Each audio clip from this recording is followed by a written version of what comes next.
Hello everyone, Glenn from Toronto Yacht Sales, and welcome aboard this 2011 Regal 4080. The boat is put away for winter currently in Toronto. It is on the hard, it is currently shrink wrapped.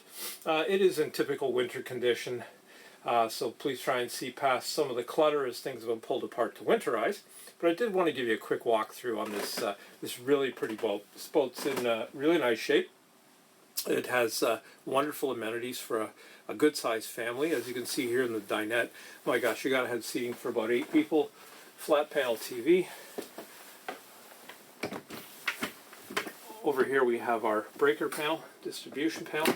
By the way, I do want to point out this is a virtual walkthrough, so feel free to pan left, right, up, down, zoom in, zoom out. You don't have to sit here looking at me.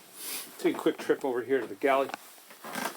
Over here you can see we have a nice big Yamaha stereo DVD player.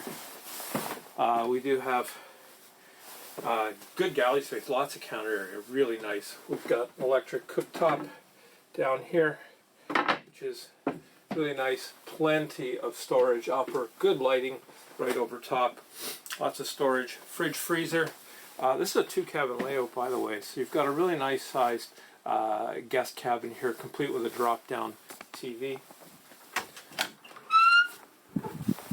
Good size head with fully enclosed shower, and a really nice master suite, complete with flat panel TV and separate entrance to the head. We've got 2 hanging closets, one on either side. Lots of room in here. Great natural light as well. One thing I really want to show you on this boat is the Flybridge, because I find on this boat the Flybridge is one of the most comfortable I've ever been on. It's a low helm, so you have great visibility forward from here. We have a 12-inch Garmin chart plotter, and we have full instrumentation. This is with Volvo Penta IPS 400 pod drives, so you do have full joystick control, and we have electronic throttles with trim tabs. Very nicely appointed boat. My name is Glenn from Toronto Yacht Sales. You can reach me at 905-409-1908 or Glenn, G-L-E-N, at torontoyachtsales.com. Thanks for watching.